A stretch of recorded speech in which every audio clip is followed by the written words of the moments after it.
സഹോദരന്മാരെ, ഇന്ന് രാവിലെ മുതൽ കേരളത്തിലെ മാധ്യമങ്ങൾ പ്രധാന വാർത്തയായിട്ട് കൊടുക്കുന്ന ഒരു വാർത്ത, തിരുവള്ളൂരിലെ മുസ്ലിം ലീഗ് പ്രവർത്തകൻ സിദ്ദീഖ് എന്ന് പറയുന്നവന്റെ വീട്ടിലേക്ക് ഇന്നലെ രാത്രി പോലീസ് അതിക്രമിച്ച് കയറി.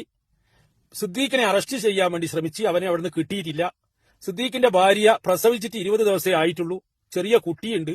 പോലീസ് വന്നിട്ട് സിദ്ദീഖിന്റെ ഭാര്യ പ്രസവിച്ച് കിടക്കുന്ന കട്ടിലിന്റെ അടിയിൽ വരെ വന്നിട്ട് പരതി. പക്ഷെ സിദ്ദീഖിനെ പിടുത്തം കിട്ടിയിട്ടില്ല. അവിടെ സിദ്ദീഖിന്റെ ഉമ്മയോ ഉപ്പയും, പ്രായം ചെന്ന ഉമ്മയോ ഉപ്പയോ ഉണ്ടായിരുന്നു.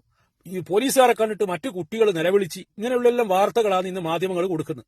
അതിൽ ഏറ്റവും പ്രാധാന്യത്തോടെ കൊടുക്കുന്ന ഒരു മാധ്യമമാണ് മീഡിയ വൺ. മീഡിയ വണ്ണിന് ഇങ്ങനെയുള്ള കേൾക്കുമ്പോൾ ഭയങ്കര ഹര.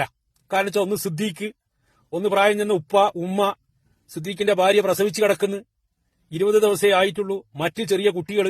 ഇതെല്ലാം കിട്ടിക്കഴിഞ്ഞാൽ, മീഡിയ വണ്ണിന് കിട്ടിക്കഴിഞ്ഞാൽ അതില് ഉപ്പും പുളിയും കൂടുതൽ ചേർത്തിട്ട് എന്ത് ചെയ്യൂ, അത് അവർ വിതരണം ചെയ്യാൻ വേണ്ടി ശ്രമിക്കൂ. അങ്ങനെയാണ് പലപ്പോഴും ആയിട്ട് കാണല്. അതേപോലെ തന്നെ ഈ മീഡിയ വൺ ചാനലിനോടും മറ്റ് മാധ്യമങ്ങളോടും ആ നാട്ടിലുള്ള ചിലർ പ്രതികരിക്കുന്നുണ്ട്. അതേപോലെ സിദ്ദീഖിന്റെ ഭാര്യ എന്ത് ചെയ്യുന്നുണ്ട്, ഇതിനെക്കുറിച്ച് കൃത്യമായിട്ട് വിശദീകരിക്കുന്നുണ്ട്.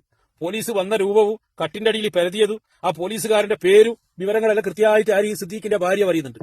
എന്നാൽ ഇവര് ഈ വിഷയത്തിന്റെ കൂടെ പൊതുജനങ്ങൾക്ക് അറിയണമല്ലോ. പൊതുജനങ്ങൾ ഇവരെ ഈ വാർത്ത കേട്ട് കഴിഞ്ഞാൽ എന്നാ വിചാരിക്കുക, സിദ്ദീഖ് എന്ന് പറയുന്ന വ്യക്തി മുസ്ലിം ലീഗിന്റെ സജീവ പ്രവർത്തകൻ, ഒരു തെറ്റും ചെയ്യാത്ത വ്യക്തി, ഒരു അക്രമത്തിനും പോകാത്ത വ്യക്തി, പുറത്തിറങ്ങാത്ത വ്യക്തി, ഇങ്ങനെയെല്ലാം തോന്നിപ്പോവൂലേ.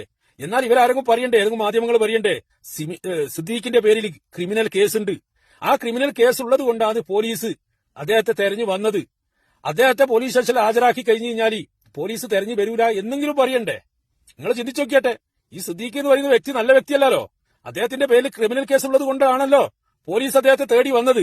ഇനി ഒരു ക്രിമിനൽ കേസുള്ള ഒരു വ്യക്തിയെ പോലീസ് അറസ്റ്റ് ചെയ്യാൻ വേണ്ടി വരുമ്പോ അവിടെ ഭാര്യ പ്രസവിച്ചിട്ട് 40 കഴിഞ്ഞാ, അല്ലെങ്കിൽ 28 കൂടി കഴിഞ്ഞാ, ഇനി 90 ദിവസം കഴിഞ്ഞിട്ട് പോകാന്നല്ല പോലീസുകാർ ചിന്തിക്കൂലല്ലോ. അവർക്ക് അതിന്റെ ആവശ്യമില്ലല്ലോ. ആക്രമിക്കാൻ വേണ്ടി പോകുന്ന വ്യക്തികളല്ലേ ചിന്തിക്കണ്ടേ. സിദ്ദീഖ് എന്ന് പറയുന്ന വ്യക്തി ആക്രമിക്കാൻ വേണ്ടി പോകുമ്പോൾ ആലോചിക്കണ്ടേ, ഞാൻ ആക്രമിക്കാൻ വേണ്ടി പോകുമ്പോ അതിന്റെ പേരിൽ കേസ് ഉണ്ടാവും, പോലീസ് എന്നെ പരിധി വരൂ. ഇനിയിപ്പോ കേസ് ഇല്ലെങ്കിലും ആക്രമിക്കപ്പെട്ട വ്യക്തികൾ എന്നെ തേടി എന്റെ പുരക്കേക്ക് വരൂ. ആ സമയത്ത് എന്റെ ഭാര്യ പ്രസവിച്ച് കിടക്കുക ചെയ്യുന്നു, എന്റെ പുരക്ക് പ്രായം ചെന്ന ഉമ്മയുണ്ട്, ഉപ്പയുണ്ട്, മറ്റു കുട്ടികളുണ്ട് എന്ന് സിദ്ദീഖിന് തോന്നാത്തത് എന്തുകൊണ്ടാ? അത് തോന്നിയിട്ടില്ലാലോ. സിദ്ദീഖിനെ തേടിയിട്ട് പോലീസ് വരുമ്പോ ഇതെല്ലാം വിളിച്ചു പറഞ്ഞതിനെ കൊണ്ട് എന്താ കാര്യോ? അതുകൊണ്ട് നിങ്ങളോട് പറയാനുള്ളത്, ആദ്യം നിങ്ങൾ അക്രമത്തിന് പോകുന്നത് അവസാനിപ്പിക്കുക. ഈ അക്രമത്തിന് പോയി കഴിഞ്ഞാൽ നമ്മളെ പേരിൽ ക്രിമിനൽ കേസുകൾ ഉണ്ടാവും. ആ ക്രിമിനൽ കേസ് ഉള്ളത് കൊണ്ട് പോലീസ് എന്ത് ചെയ്യും, നമ്മളെ തേടിയിട്ട് നമ്മളെ പുരക്കേക്ക് വരൂ.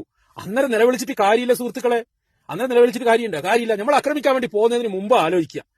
എന്നിട്ട് എന്ത് ചെയ്യുക, നമ്മൾ ആക്രമിക്കാൻ വേണ്ടി പോകാതിരിക്കുക. അതല്ല ഇനി വേണ്ടേ. ഒരു ക്രിമിനൽ കേസിലെ പ്രതിന അന്വേഷിച്ചിട്ട് പോലീസ് വരുമ്പോ ആ പോലീസ് ഇങ്ങനെ നോക്കുക, ആ പുരക്കുള്ള കണക്കെടുക്കുക. ആ പുരക്കാരിലുള്ള ആ പുരക്ക് എത്രയാ പെണ്ണുങ്ങളുണ്ട്, എത്ര ആണുങ്ങളുണ്ട്, എത്ര പ്രായം ചെന്നവരുണ്ട്, പ്രസവിച്ചിട്ടുണ്ടോ, കുട്ടിക്ക് പ്രായപൂർത്തി എത്തിനോ, അല്ലെങ്കിൽ ഈ കേസിൽ തന്നെ ആ കുട്ടി പ്രായപൂർത്തിയാകുന്നത് വരെ പോലീസ് കാത്തിക്കാണ്ട്, പ്രസവിച്ചിട്ട് 20 ദിവസമായിട്ടില്ലോ, ഇനി 20 കൊല്ലം കാത്തിക്കാവേണ്ട പോലീസ് ഇവനെ അറസ്റ്റ് ചെയ്യാണ്ട്, ഇവനക്കെതിരെ നിയമ നടപടി സ്വീകരിക്കാണ്ട്. നിങ്ങളെന്താന്ന് പറയുന്നത്, അത് മനസ്സിലാവില്ല.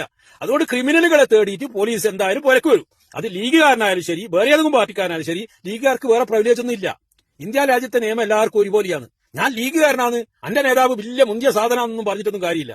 ക്രിമിനൽ കേസിലെ പ്രതിയാണോ, നിങ്ങളെ തേടിയിട്ട് പോലീസ് വരും.